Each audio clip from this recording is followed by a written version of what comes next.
လူဘဝရတဲ့အခါမှာမြတ်စွာဘုရားရဲ့အဓိကတိုက်တွန်းချက်ကဘာလဲဘုန်းကြီးတို့တွေလူဘဝရတဲ့အခါမှာဘာတွေလုပ်သင့်တယ်လဲဆိုတာကိုမှတ်သားကြရအောင်ဘုရားဝတ္တဝင်သူတော်စင်လို့ဆိုတာမြတ်စွာဘုရားရဲ့အဆုံးအမကိုရှုံးကြည်ကိုးစားပြီးဘုရားကိုကိုးကွယ်စိတ်ကကြတဲ့ပုဂ္ဂိုလ်ကြီးဘုရားဝတ္တဝင်လို့ခေါ်တယ်အဲ့တော့မြတ်စွာဘုရားဘာတွေဆုံးမခဲ့တယ်လဲဆိုတာသိဖို့ရည်ချီတာပေါ့နော်မြတ်စွာဘုရားကလူဘဝရလာတဲ့အခါမှာမလို့ရမှနဲ့လို့ရမှဒီတစ်ခုခွဲခြားဟောပြီးလို့ရမှနဲ့ပတ်သက်ပြီးတော့ဧဝံသတေနမစ္ဆေနကတ္တဗံကုသလံဘဟုလူလောကရှောက်ရှိမွေးဖွားလာတဲ့ပုဂ္ဂိုလ်တရားဟာတတ်နိုင်သမျှကုသိုလ်များများလုပ်ဖို့ကုသိုလ်များများလုပ်ပါလို့မြတ်စွာဘုရားတိုက်တွန်းတာပဲဖြစ်တယ်ကုသိုလ်ဆိုတော့ကုသိုလ်လုပ်ရမှာဆိုတော့ကုသိုလ်ဆိုတာဘယ်လိုဟာမျိုးလဲအလုံးချုံငုံပြီးတော့သိနေကြတဲ့အတိုင်းပဲလူတန်းပေးကမ်းမှုကဒါနကုသိုလ်ကျင့်သုံးဆောက်တည်မှုစိကံလိုက်နာမှုကသီလကုသိုလ်မိမိစိတ်ကိုတည်ငြိမ်အောင်လေ့ကျင့်ပြီးတော့သမာဓိတိုးပွားအောင်ကြိုးစားမှုကဘာဝနာကုသိုလ်အသိပညာတွေတိုးပွားလာအောင်ကြိုးစားကျင့်ကြံအထောက်မှုကဘာဝနာကုသိုလ်လို့ဒါနသီလဘာဝနာသီလသမာဓိပညာလို့ဆိုတဲ့ကုသိုလ်ကောင်းမှုတွေဟာအဓိကကြတဲ့ကုသိုလ်ကောင်းမှုတွေပဲသို့တော့အများစုအနေနဲ့ဒါနဆိုတာဘုရားဝတ္တဝင်သူတော်စင်တွေအနေနဲ့ပြုလွယ်တဲ့ကုသိုလ်တစ်မျိုးလို့ပြောအောင်တခြားကုသိုလ်တွေတဲ့မြန်မာလူမျိုးတွေရဲ့စိတ်တွေသဘောထားအရာအနှမျောမဖက်ရေရောတတ်တဲ့စိတ်တွေသဘောထားကြောင့်ဒါနကုသိုလ်ဟာလွယ်တကူပြုနိုင်ကြတယ်ကမ္ဘာမှာဒါနစိတ်အမြင့်မားဆုံးလူမျိုးလို့ပြောရမှာပဲဖြစ်တယ်အင်္ဂလိပ်လက်ထက်ကဗြိတိရှ်အုပ်စိုးနေတဲ့အချိန်မှာစာအုပ်တို့ရေးထားတာကိုအမှတ်မတင်တွေ့လိုက်တာရှိတယ်အဲစာအုပ်နာမည်ကတော့မှတ်ပြီးတော့ပြောရမယ်ဆိုရင် A spirit of people လို့ထင်တယ်လူမျိုးတစ်မျိုးရဲ့စိတ်ဓာတ်လို့ဆိုတဲ့အဓိပ္ပာယ်နဲ့ရေးထားတော့မြန်မာလူမျိုးတွေရဲ့စိတ်ဓာတ်သူနားမလည်နိုင်တော့မြန်မာလူမျိုးတွေရဲ့စိတ်ဓာတ်သူကိုယ်တိုင်တွေ့ရှိခံစားရတာကိုအဲဆောက်ထဲမှာထည့်သွင်းရေးသားထားတယ်ဒါကဘာနဲ့ပတ်သက်တာတော့ဆို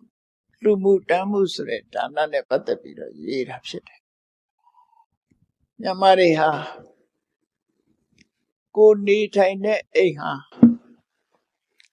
တာမန်အိမ်လေးမျိုးဖြစ်တော့လည်းပဲဘာသာတရားကိုမျက်နှိုးသည့်အတွက်ကြောင့်ဘုရားကျောင်းကနေလှူထားတဲ့အဆောက်အုံကြီးတွေကြတော့ကြီးမားခမ်းနားလာတယ်အဲ့ဒီကုသိုလ်ရှင်ရဲ့အိမ်ကိုသွားကြည့်ရင်ခမ်းနားတဲ့အိမ်မဟုတ်ဘဲနဲ့တာမန်အိမ်လေးပဲဖြစ်နေတယ်ဆိုတာကိုသူတွေးရှိရတာသူစိတ်ထဲမှာမယုံကြည်နိုင်လောက်အောင်ဖြစ်တယ်။ဘာကြောင့်လို့ဆိုတော့လောကလူတွေအားလုံးဟာကိုယ်ခံစားဖို့ပဲကြည်တာ။ဘယ်သူပဲဖြစ်ဖြစ်ကိုယ်ကမခံစားဘဲနဲ့သူများကိုပေးတယ်ဆိုတဲ့လူမျိုးဟာအလွန်ရှားတယ်။ကိုယ်ဝါမှသူများပေးခြင်းပေးမယ်ကိုယ်မှပိုးနေမှပဲပေးခြင်းပေးမယ်။သူတို့ရဲ့နောက်တိုင်းကလူတွေကကိုယ်ဝါလို့ကိုယ်ပိုးမှပေးတာ။နော်နောက်ဆုံးမှာကော်ဖီတစ်ခွက်တောင်အလကားတိုက်တဲ့လူမျိုးတွေမဟုတ်ဘူးမိတ်ဆွေတငယ်ချင်းမတိုက်တာအသာထားဇနီးမောင်နဲ့2ယောက်တောင်မှပဲကော်ဖီအတူတောက်တဲ့ဆိုရင်ကိုယ်ခွဲကိုရှင်အဲ့လိုလူမျိုးတွေသူတို့နော် သူတောက်တာသူရှင်းကိုတောက်တာကိုရှင်းရှင်းသွားလိမ့်မယ်လို့တော့မအောင်မေ့နေနဲ့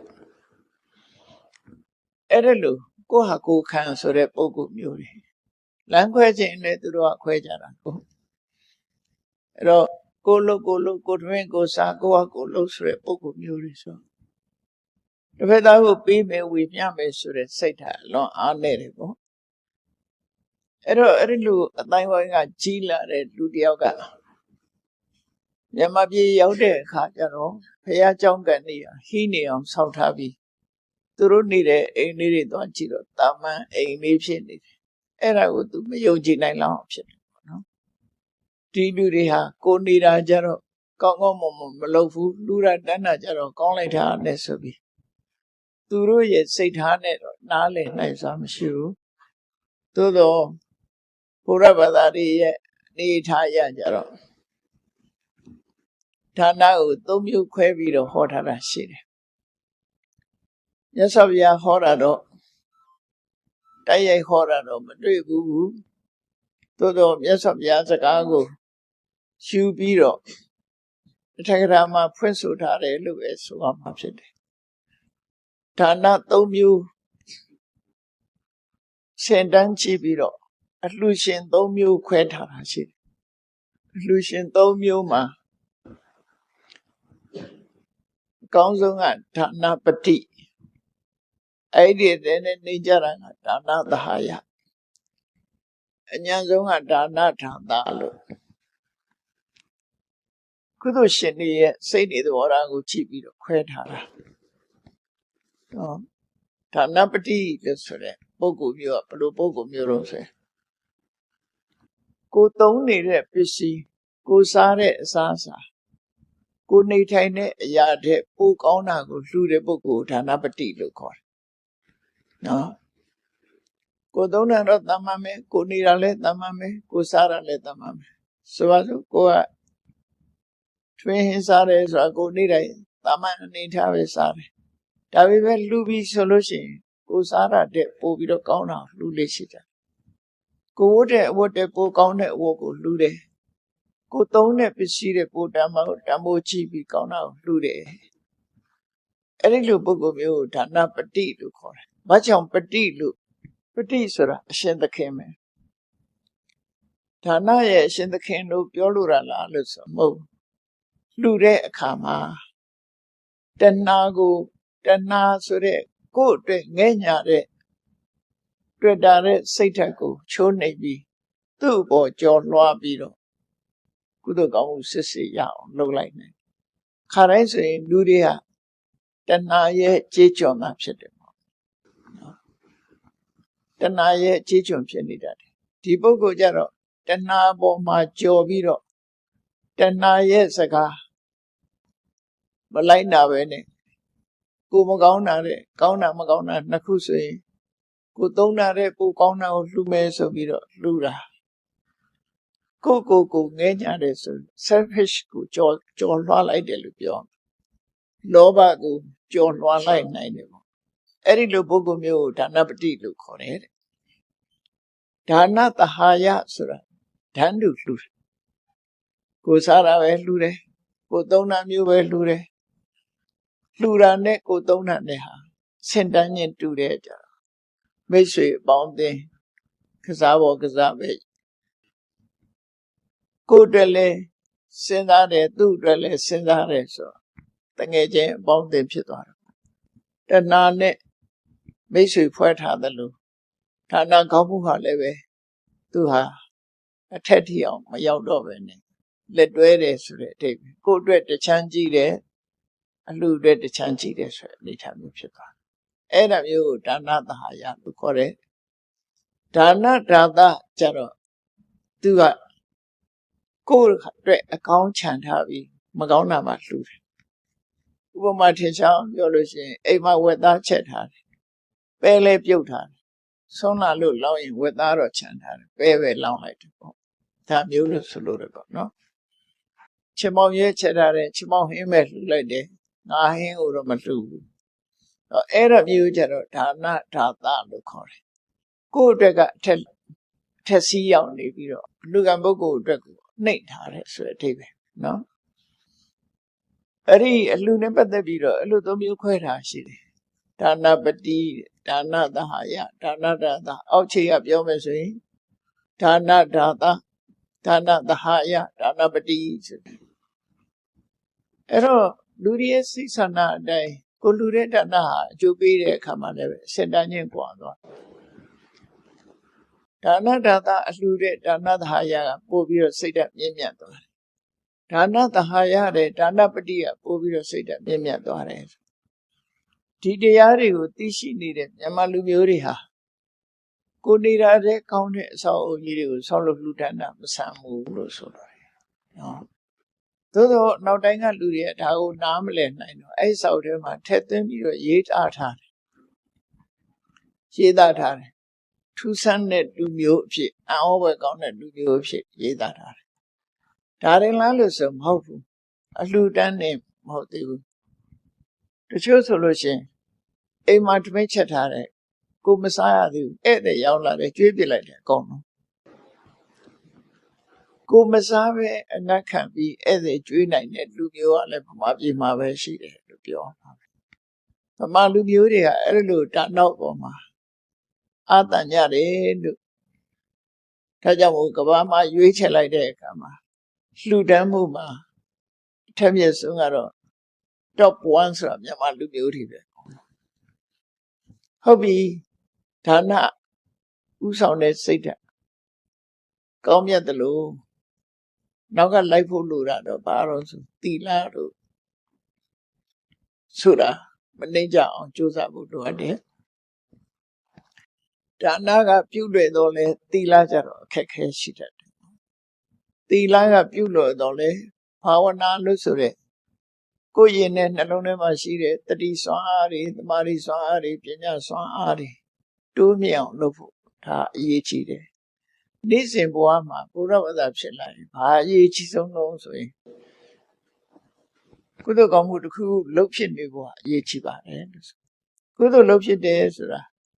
အကုန်အကျခံရမှာလားလို့ဆိုဒီလိုမဟုတ်ဝိចេတနာကုန်ကြမှာကုသိုလ်ကောင်းမှုဖြစ်တာမဟုတ်ကုသိုလ်ဖြည့်ဖို့စိတ်ထဲမှာဆောက်တည်ရ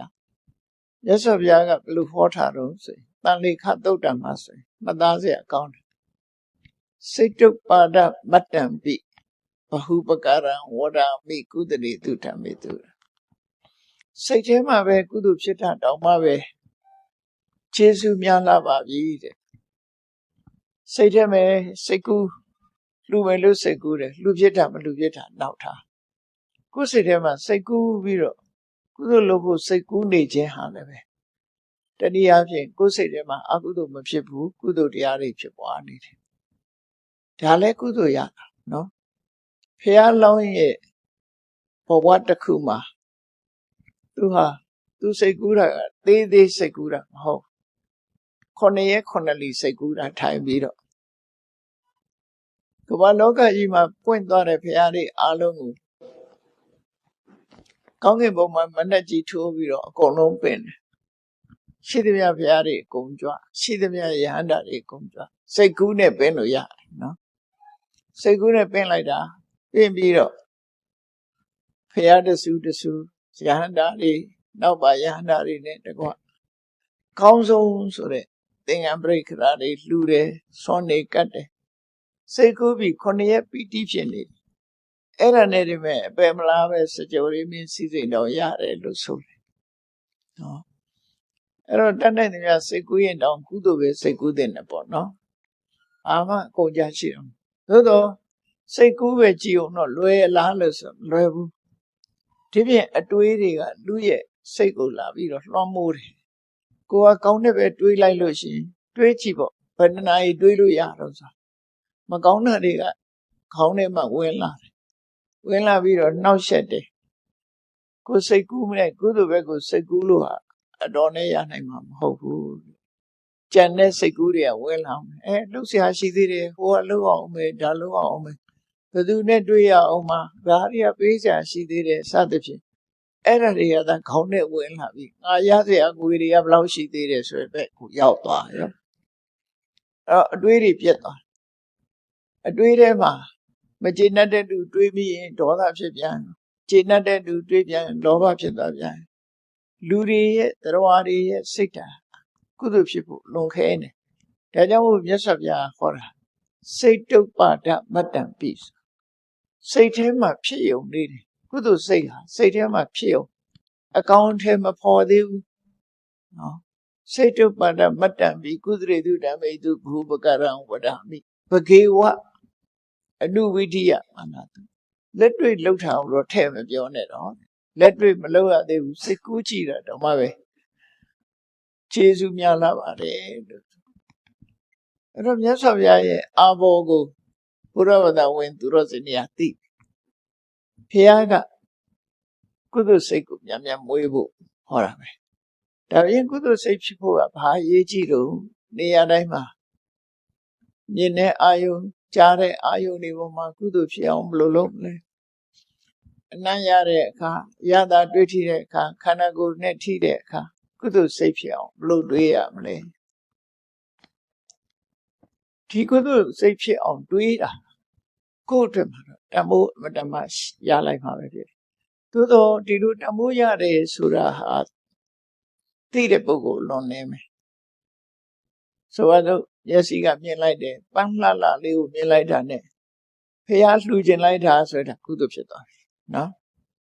ကုသိုလ်ဖြစ်အောင်တွေးတယ်ဆိုရင်ထို့တူပဲမျက်စိကမြင်တဲ့နေရာတွေမြင်တဲ့အရာကိုယ်စိတ်ထဲမှာမြင်တဲ့အရာတွေးလိုက်မယ်ကြည်နူးပွဲဟာကိုယ်စိတ်ထဲမှာဘာပဲဒီကိုယ့်ရဲ့နားထဲမှာဘာသာမဲကြားလိုက်တဲ့အတန်ပေါ်မှာမေတ္တာဖြစ်အောင်နှလုံးသွင်းမယ်ဆိုရင်ကုသိုလ်ရသွား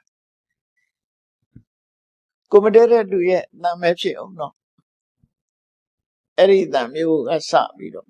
ကိုမကြိုက်တဲ့အတန်မျိုးကစပြီးတော့ယောနိသောမနတိကာရနဲ့နှလုံးသွင်းလိုက်လို့ရှိရင်ကုသိုလ်ဖြစ်သွားတယ်အနံ့ဆိုလို့ရှိရင်မွေးကြိုက်တဲ့အနံ့ဆိုရင်ကိုသုံးမှုမစင်စားပဲဘုရားလှူမယ်လို့တွေးရင်ကုသိုလ်ရတော့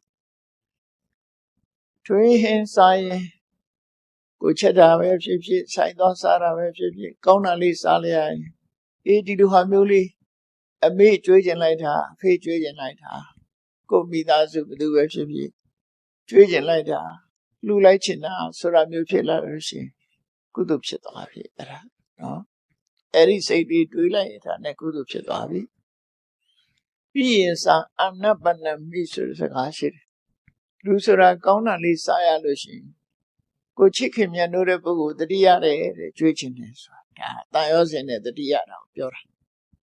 တန်ရောစင်မပါဘဲနဲ့တတိရတာဆိုဒီလိုဟာမျိုးလှူလိုက်ချင်တာဆိုတန်ရောစင်မပါတဲ့တတိရနေမျိုးအဲ့ဒါအရသာခံတဲ့အချိန်မှာကုသိုလ်ဖြစ်တာအထီးအတွေ့နဲ့ပတ်သက်ပြီးတော့လည်းထို့တူပဲကုသိုလ်ဖြစ်အောင်စဉ်းစားအဲ့ဒါမျိုးကိုမြတ်စွာဘုရားဆိုလိုတယ်ဘာပဲတွေ့တဲ့ပုံမှာကုသိုလ်ဖြစ်အောင်စဉ်းစားလိုက်တာဒါဖြစ်ဒီကုသိုလ်ဘာကြောင့်ဘုရားကဒီလောက်ထိအောင်တိုက်တွန်းတယ်လူတွေရဲ့အနေထားဘယ်လိုရှိသလဲဆိုတာတရားတွေရဲ့အနေထားကိုမြတ်စွာဘုရားဟောထားတဲ့ဒေသနာတော်တစ်ပုဒ်ကအမြဲတမ်းအာရုံပြုပြီးတော့မှတ်သားဖို့ကောင်းတယ်ဘုန်းကြီးတို့တွေနေ့စဉ်နဲ့အမျှနာနဲ့အိယာထမျက်စိနှလုံးဖွင့်လိုက်တဲ့အချိန်ကစအိပ်ပျော်သွားသည့်အထိဒီနေ့တာလုံးမှာဘာတွေကလုံးဘာတွေဖြစ်နေတာများတယ်လေလို့ကိုယ့်ကိုချက်ကလောက်အောင်စမ်းသစ်ကြည့်ရနော်ကိုယ်စိတ်ရဲ့အနေအထားကို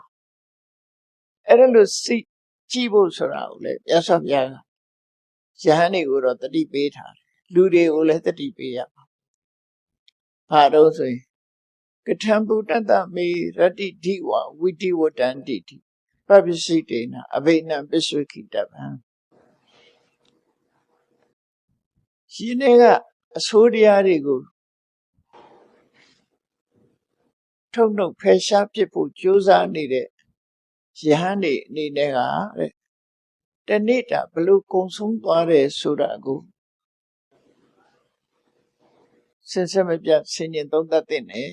သုံးသပ်ကြရမှာဖြစ်တယ်လူတွေလည်းဒီတိုင်းပဲတနေ့တာဘလို့ကုံသွားတယ်ဆိုတာပြန်လည်ပြီးတော့ဆင်ញင်သုံးသပ်ရမှာ အဲ့ဒီဆင်ញင်သုံးသက်ခြင်းကိုပစ္စဝေခဏလို့ခေါ်တယ်မြတ်စွာဘုရားကဘယ်လိုဟောတာတော့ပစ္စဝေခဏပဟုပကာရကုသလေတုဓမ္မေတုအပြစ်ကင်းပြီးကောင်းကျိုးချမ်းသာရစေနိုင်တဲ့အလုပ်တွေထဲမှာတဲ့ပြန်ပြီးသုံးသက်ခြင်းဆိုတာအကောင်းဆုံးပဲခြေဆုများတယ်လို့ဆိုလို့ဒီအယောင်းဝယ်လုပ်တဲ့လူလည်းပြန်သုံးသက်ရတာပဲမသုံးသက်ရင်ရှုံးမှမြတ်မှမသိဘူးအလုပ်တစ်ခုလုပ်ရင်လည်းပဲပြန်ပြီးသုံးသက်ရတာဘယ်လုပ်ဖြစ်ဖြစ်ပြန်ပြီးသုံးသက်ခြင်းမရှိဘူးဆိုရင်ဒီအလုပ်ဟာမမှန်ကန်တော့ကြာလို့ရှိရင်ပို့ပြီးတော့ဆိုးလာတယ်ဒါကြောင့်မို့ပစ္စဝိက္ခဏဆိုတာပฏิအဝိက္ခဏပြန်လည်သုံးသက်ခြင်းဒီအလုပ်ကနေရာတိုင်းမှာလုပ်တဲ့လုပ်တယ်အေးပို့ပြီးတော့ဘဝအတွက်ဆိုလို့ရှိရင်တော့ကိုယ်ဟာအချိန်ကာလတွေဘယ်လိုကုံဆုံးတယ်လဲဆိုတာကိုပြန်ပြီးသုံးသပ်ကြည့်ရမယ်လို့ထူးထူးပြောတာနော်အဲ့တော့ကုသိုလ်ဆိုတာအလွယ်တကူဖြစ်သလားလူတိုင်းမှာဘာကြောင့်ခက်ခဲနာတော့ကုသိုလ်ဖြစ်ဖို့ဘာကြောင့်ခက်ခဲနာတော့လူတိုင်းမှာအသိဉာဏ်မရှိကြကုသိုလ်ဆိုတာအသိဉာဏ်နဲ့မှဖြစ်နိုင်တယ်ဒါကြောင့်မို့ကုသလရဲ့ definition အဓိပ္ပာယ်ကိုဖွင့်တဲ့အခါမှာကုသလဆိုတဲ့ပုဂ္ဂိုလ်ကုသလလို့ပုတ်ခွဲပြီးကုသဆိုတာအသိဉာဏ်လဆိုတာရယူတာအသိဉာဏ်နဲ့မှရနိုင်တဲ့အရာလို့ဆိုလို့တယ်အဲ့တော့ကုသိုလ်ဆိုတဲ့အရာကအသိဉာဏ်ရှိမှဖြစ်နိုင်တယ်လို့ဒီလိုပြောလို့ရင်ဒါကြောင့်မို့ကုသလရဲ့အဓိပ္ပာယ်ကိုဖွင့်တဲ့အခါမှာကောတံလသမ္မုဒ္ဒတိနာကုသလအသိဉာဏ်နဲ့မှဖြစ်လို့ရတဲ့အရာဖြစ်တယ်အသိဉာဏ်ရှိမှဖြစ်နိုင်တဲ့အရာဖြစ်တယ်မြတ်စွာဘုရားကကုသိုလ်လုပ်လို့ဆိုရင်အသိဉာဏ်ရှိမှကုသိုလ်အပြည့်အဝရနိုင်တယ်အသိဉာဏ်ရှိအောင်လုပ်ဖို့အဲ့ဒီအသိဉာဏ်ဒီပင်လည်းပဲလေကုသိုလ်လို့ခေါ်တာပဲအေးအဲ့ဒီထဲမှာကုသိုလ်ဖြစ်ဖို့အရေးကြီးတာဘာတော့လို့ဆိုရင်ယောနိသောမနတိကာရဆိုတဲ့အတွေးအမြင်မှန်ကန်မှု attention လို့ခေါ်တာနော်ကိုယ်တတိထားမိမှုမှန်ကန် attention ဆိုတာသိအရေးကြီးတာပဲဘာမဆိုတတိထားမိမှုပေါ့ attention ဆိုတာအဲ့ဒီမှာယောနိသောယေကေစိကုသလဓမ္မသဗ္ဗေတိယောနိသောမနတိကာရမူလကအဓိပ္ပာယ်ကကုသိုလ်မှန်သမျှဟာယောနိသောမနတိကာရကပေါ်ဖွာလာတယ်ယောနိသောမနတိကာရမှာအခြေခံတယ်လို့ဒီလိုခေါ်တာယောနိသောမနတိကာရဆိုတာ voice attention မှန်ကန်စဉ်းစားတတ်တာယောနိသောအပြစ်ကင်းအောင်စဉ်းစားတတ်တာကောင်းတဲ့ဘက်ကကြည့်တတ်တာဒီလိုဆိုလို့အေးကုသိုလ်ဖြစ်အောင်စဉ်းစားလို့ကုသိုလ်ကောင်းမှုဖြစ်လာပြီအဲ့ဒီကုသိုလ်ကောင်းမှုဟာမြတ်စွာဘုရားသူခောပုံညတဥစေယအဲ့ဒီကုသိုလ်ကောင်းမှုတွေကိုရင်နဲ့နှလုံးထဲမှာများလာလို့ရှင်ကိုယ့်အတွက်ကတန်ဖိုးကြီးမားတဲ့အရာကောင်းကျိုးချမ်းသာဟုသမျှကုသိုလ်ကပေးတာဖြစ်တော့ကြောင့်ကိုလိုချင်တဲ့ချမ်းသာဒုက္ခတွေဟာဒီကုသိုလ်ကြောင့်ကိုရလာမှာဖြစ်တယ်တကယ်ကတော့လူတွေကကြိုက်တာကအကုသိုလ်ဇယိုက်ကိုကြိုက်ကြတယ်သို့တော့အကုသိုလ်ဇယိုက်တွေကကိုယ့်ကိုဒုက္ခပေးတယ်ဆိုပါစို့အရက်ကြိုက်လို့အရက်တောက်တယ်အရက်ကြောင့်ကျန်းမာရေးထိခိုက်လာအရက်ကြောင့်အသိဉာဏ်ဖြစ်လာတယ်ဆိုတာလည်းမရှိဘူးအရက်ကြောင့်တိုးတက်လာတယ်ဆိုတာလည်းမရှိဘူးအရက်ကြောင့်လူဟာစိတ်ဓာတ်တွေမြင့်မတ်လာတယ်ဆိုတာလည်းမရှိဘူးနော်အရက်ကြောင့်ဖြစ်လာတာအနည်းဆုံးပါတော့ဆိုရင်ရောဂနံအာယတနာရောဂ12နည်းယောဂကိုဖြစ်စေတယ်ဒါတွေမကဘူးကလဟဝတ္တနီအရက်တော့လို့ရှိရင်ရံဖြစ်တတ်တယ်ရံဖြစ်တော့တယောက်တတ်ကြဖြတ်ကြရေဝိုင်းမှာတက်ကြတာများတယ်လေအရက်မူးလိုက်ရင်အဖေလည်းမရှောင်ဘူးကိုဒီလိုတွေဖြစ်ကုန်အရက်ဆိုတာဝိသင်ကြီးလို့ခေါ်တယ်ပုံမှန်စိတ်ပြောက်သွားတာလူတယောက်ဟာယူသွတ်သွားတာပဲတခဏအတွင်းမှာယူသွတ်သွားတယ်လို့ခေါ်တယ်အဲ့ဒီယူသွတ်သွားတဲ့လူဟာအနေရရှိတယ်အရက်ကြောင့်ယူသွတ်သွားတာအဲ့ဒီယူသွတ်သွားတဲ့ပုဂ္ဂိုလ်ဟာအနေရပေးနိုင်တယ်ကိုလည်းအနေပေးတယ်ပတ်ဝန်းကျင်တော့အနေပေးတယ်ယောဂနံအာယတနော ရက်သေးစားတောက်စားခြင်းဟာယောဂတွေရဲ့ဖြစ်ပွားရာအကြောင်းတရားဖြစ်လာတယ်ကလေဟဝတ္တခိုက်ရဖြစ်မှုတွေကိုတိုးတက်ဒါလည်းမကဘူးအရင်မှုရင်ရှက်ကွဲသေးတယ်ကုန်ပြီရှက်ကွဲတာတော့ကုန်လို့အဲ့ဒါလို့အေးချမ်းရတဲ့ကောင်းကျိုးချမ်းသာဆိုတာမရအကုသိုလ်ဟာလည်းပဲထို့တူပဲအကုသိုလ်ကြောင့်ကောင်းကျိုးချမ်းသာရတာဆိုမရှိဘူးတာဝိသဒုက္ခဝိပါကလက္ခဏာအပြစ်ရှိပြီးဆိုးကျိုးတွေပဲပေးတယ်ကုသိုလ်ကမှအနဝိဇ္ဇပြစ်ကင်းတယ်ပြစ်ကင်းတယ်ဆိုတာလူဘဝမှာစိတ်ချမ်းသာစရာအကောင်းဆုံးပဲ happiness of innocence ဆိုတာပြစ်ကင်းတဲ့ချမ်းသာကိုအနဝိဇ္ဇဒုက္ခလို့ခေါ်တယ်အနဝိဇ္ဇဒုက္ခဘယ်သူတွေဘာဖြစ်ဖြစ်ကိုယ်မှာဘာအပြစ်မှမရှိဘူးဆိုရင်လူတွေဟာကျင့်တတ်ဝမ်းသာစရာကြီးနော်အပြစ်မရှိတဲ့ပုဂ္ဂိုလ်ကျင့်တတ်စရာကြီးအေးအပြစ်ရှိလို့ပြစ်ဒဏ်ကြပြီဆိုတဲ့အခါမှာအပြစ်ရဲ့ဒဏ်ချက်တွေအများကြီးခံကြရတယ်ပြစ်ကင်းတဲ့သူကတော့အမြဲတမ်းရှင်လန်းနေတာပဲကုသိုလ်ဆိုတာအပြစ်ကင်းရုံနဲ့မဟုတ်ဘူးဒုက္ခဝိပါကလက္ခဏာကောင်းကျိုးချမ်းသာကိုပေးတယ်အဲ့ဒီအကျိုးပါရတယ်ဒါကြောင့်ကုသိုလ်ဆိုတာလို့တဲ့နေဒါဖြင့်နေ့စဉ်ဘဝမှာတို့ဘာတွေဖြစ်နေတုံးဆိုကိုသရဝါတွေအလုံးကိုခြုံကြည့်လိုက်တူတယောက်တည်းကိုမကြည့်နဲ့လောကကြီးတစ်ခုလုံးကိုကြည့်လောကကြီးတစ်ခုလုံးတောင်မှပဲတိရစ္ဆာန်တွေကိုမကြည့်နဲ့လူတွေပဲကြည့်နေ့စဉ်မှာဘာတွေဖြစ်နေတုံးလို့ကြည့်လိုက်မယ်ဆိုရင်ဥဘောပုံညင်းစပပိစယမိသောကုရုတေဣထာဒီလောကကြီးမှာလူတွေဟာကောင်းတာလည်းလုပ်ကြတယ်မကောင်းတာလည်းလုပ်ကြတယ်ဒါအမှန်ပဲနော်ကောင်းတာလုပ်တဲ့လူရှိတယ်မကောင်းတာလုပ်အခုတစ်ချိန်လေးမှလည်းပဲကောင်းတာလုပ်နေတဲ့လူရှိတယ်မကောင်းတာလုပ်နေတဲ့လူရှိတယ်တလောကလုံးကိုခြုံပြီးတော့ဒီတယ်လီဗီရှင်းတို့စကင်တစ်ခုတည်းထည့်ပြီးတော့ကြည့်လိုက်ပဲဆိုရင်ဒီနားကအလှရည်စဲချနေတယ်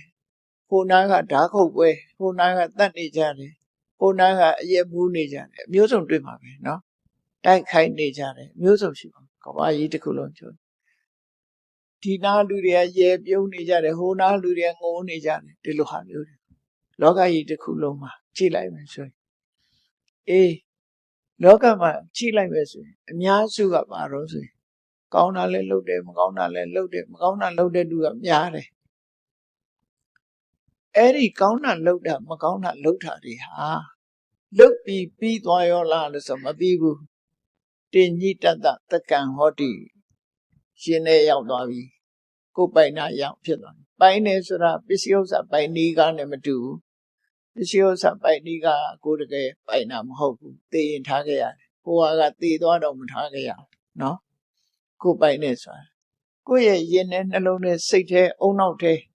ရောက်သွားတဲ့အရာတစ်ခုဟာဘယ်လိုမှထားခဲ့လို့မရတော့ကိုယ့်ရဲ့နဲ့မှရောက်သွားဆိုလိုတာကဒီဥပမာတစ်ခုနဲ့ပြောရမယ်ဆိုလို့ရှိရင်ခလုံးနှိမ့်လိုက်တာခုကတယ်လီဗီရှင်းဟိုတဲ့နဲ့ဓာတ်ပုံရိုက်တဲ့လူတွေပေါ်တော့လေကိုရှိတဲ့ဖုန်းလေးနဲ့ဓာတ်ပုံရိုက် selfie ဆွဲလုံးနေကြတဲ့အခက်ဆိုအဲ့ဒီထဲမှာမှန်သားခြင်းနဲ့ချိန်ပြီးတော့ခလုံးလေးနှိမ့်လိုက်တာနဲ့ရောက်သွားပြီမဟုတ်လားအခုလေကုသိုလ်ကောင်းမှုလုပ်သွားရင်တွင်းထဲမှာဒီကုသိုလ်ရောက်သွားပြီအကုသိုလ်လုပ်ရင်လည်းအကုသိုလ်ရောက်သွားပြီအဲ့ဒီပုံရိပ်ကရောက်သွားထင်သွားပြီပုံရိပ်တွေထင်သွားပြီCCTV တဲ့ပုံရိပ်ထင်တယ်လို့ပဲကောင်းတာလုပ်ရင်ကောင်းတာထင်မှာမကောင်းတာရင်လုပ်ရင်လည်းမကောင်းတာထင်အေးမကောင်းတာလုပ်လို့ CCTV တဲ့ရောက်ရင်လည်းပဲအဲ့ဒါတရားရုံးရောက်ရင်ဒီဟာ CCTV နဲ့ဖန်ခါသဘောကဒါမျိုးပြောတာကိုလုပ်တဲ့ကိုရဲ့အတိတဲ့ဟာဒီထဲမှာပုံရိပ်ထင်သွားပြီလို့ဆိုလို့အဲ့တော့ကိုလုပ်တဲ့အလုပ်ဒီကောင်းတာလုပ်သည်ဖြစ်စေမကောင်းတာလုပ်သည်တင်ညိတတသက္ကံဟောတိမှတ်ပုံတင်ပြီးသွားပြီမှတ်တမ်းတင်ပြီးသွားပြီတင်စအာရယကိစ္စတိအဲ့ဒီမှတ်တမ်းကြီးကကိုယ်နဲ့ပါသွားပြီလို့သူတို့ဆိုလို့ဒီဘဝတည်းမဟုတ်နောက်ဘဝထီအောင်ပါသွားပြီဒါကြီးအဲ့ဒီတော့မကောင်းတာလူလောကမှာအကောင်းတဲ့ဆိုနှမျိုးမကောင်းတာဆိုရင်မကောင်းကျိုးပေးမယ်ကောင်းတာဆိုရင်ကောင်းကျိုးပေးတယ်ဆိုတဲ့ကမ္မနိယမကိုကြည့်ပြီးတော့မြတ်စွာဘုရားကမင်းဘာလုပ်ချင်တယ်လဲချမ်းသာချင်သလား ရှင်ပြေခြင်းသလားဘဝမှာတိုးတက်မြင့်မားခြင်းသလားဆိုရင်ကြံ့ညာပေးတယ်ကိုယ့်ကိုမျက်နှိုးတယ်ဆိုလို့ရှိရင်တဲ့အတ္တနိစေပိယံစဉ္ညာနန္နံပပေနတန်ယုစီအဲ့ဒီနှမျိုးတည်းကမိချမ်းသာကိုလိုလားခြင်းနဲ့ဆိုရင်အဲ့ဒီနှမျိုးတည်းကမကောင်းတာကိုရှောင်ပြီးကောင်းတာပဲလုပ်ပါကိုယ်စိတ်ထဲမှာမကောင်းတာတွေမဖြစ်စေနဲ့ဘာကြောင့်အကုသိုလ်ဆိုတဲ့မကောင်းတာတွေကိုမဖြစ်စေနဲ့လို့တိုက်တွန်းရတယ်လေဆိုလို့ရှိရင်နဟိတံသူလပံဟောတိဒုက္ခဒုက္ခတာကာရိနမကောင်းတာလုပ်ပြီးချမ်းသာဒုက္ခရတယ်ဆိုတော့လောကမှာမဖြစ်နိုင်ဘူးမကောင်းတာလုပ်ရင်မကောင်းတာပဲရမယ်ကောင်းတာလုပ်မှကောင်းတာရတယ်ဒီနိယာမကြီးကရှိနေတယ်ပေါ့ပုံရိုက်လိုက်တဲ့အခါရိုက်တဲ့အတိုင်းပဲပုံအထင်နေမှာပဲလေဟောချိန်လိုက်တာကမကောင်းတဲ့ဆူးကြုံကြီးကိုချိန်ပြီးဓာတ်ပုံနဲ့ကြတော့လှကျင်လို့ပဲရမလဲဒီပုံပဲထွက်မှာပေါ့အဲ့ဒါလိုပဲကိုလှုပ်ထတာအဆိုးဆိုရင်ရတဲ့အခါလဲအဆိုးပုံပဲရမှာပဲအဲ့ဒါကြောင့်မို့မြတ်စွာဘုရားကကောင်းတာလိုချင်တယ်ဆိုလို့ရှိရင်မကောင်းတာတွေနဲ့မရှင်တွဲမိအောင်ကြိုးစားမကောင်းတာတွေနဲ့တွဲပြီးကောင်းတာရတယ်ဆိုတာမဖြစ်နိုင်ဘူးတဲ့ဆိုပြီးတော့ဘုရားတိုက်တွန်းနေတတ္တမကရိယကလျာဏံကောင်းတာတွေကြီးရွေးလို့ပါတဲ့အပြစ်ကင်းတဲ့ကောင်းကျိုးချက်ပေးနိုင်တဲ့ကုသိုလ်တွေကိုရွေးလို့ပါတဲ့ရွေးလို့ရှိရင်အဲ့ဒီကုသိုလ်ကောင်းမှုတွေဟာပုံညာနိပရလောကသမိပဋိဋ္ဌာဟောတိပါနေတယ်ကုသိုလ်ကောင်းမှုဆိုတာတမလွန်လောကရောက်သွားရင်အာကိုရမဲ့တဲ့အချိန်မျိုးမှာအာကိုရရပါတယ်လို့ဆိုလို့လူတွေကဒီဘဝတော့ဘယ်သူမှသိအာကိုစရာမလိုဘူးလေကို့မှာအမေရှိတယ်အဖေရှိတယ်လုပ်ငန်းတွေရှိတယ်မိသားစုရှိတယ်ဝင်ငွေရှိတယ်ဆိုတာဒါတွေအာကိုကြမှာဒီပြန်သိအာကိုသို့တော့တမလွန်လောကရောက်သွားပြီဆိုတဲ့အခါမှာကြာရင်တော့ကိုတယောက်တည်းသွားရပြီအဲ့ကြအမေကလည်းမလိုက်ဘူးအဖေကလည်းမလိုက်ဘူးဆွေမျိုးသားချင်းတွေကလည်းဒီတိုင်းပဲဝိုင်းကြည့်နေမှာပဲကိုတယောက်တည်းသွားမယ်ကိုတယောက်တည်းသွားပြီဆိုရင်အာကိုရမှာတော့ဒီကုသိုလ်ပဲဖြစ်တယ်သူဆိုလို့တယ်နော်ဒါကြောင့်လူတိုင်းဟာမြတ်စွာဘုရားရဲ့အဆုံးအမအကျဉ်းချုပ်ပြီးတော့ကြည့်လိုက်မယ်ဆိုရင်ဘုရားဘာသာဖြစ်လာလို့ရှိရင်တို့တွေဟာအကုသိုလ်မှန်သမျှကိုရှောင်ရှားခြင်းနဲ့ကုသိုလ်မှန်သမျှကိုယ့်ရဲ့နဲ့ရောက်အောင်ပြုလုပ်ခြင်းဟာအရေးကြီးဆုံးပဲအရေးကြီးဆုံးဖြစ်လို့ကုသိုလ်ကောင်းမှုဆိုတာကိုစိတ်ထဲမှာကစပြီးတော့ကုသိုလ်စိတ်တွေဖြစ်အောင်တို့တွေတတိဆောင်ပြီးတော့ကြိုးစားအထောက်ကြရမှာဖြစ်တယ်လို့ကိုယ်စီမှတ်သားပြီးကျင့်ကြံပွားများကြိုးစားအထောက်နိုင်ကြပါစေကုန်သတည်း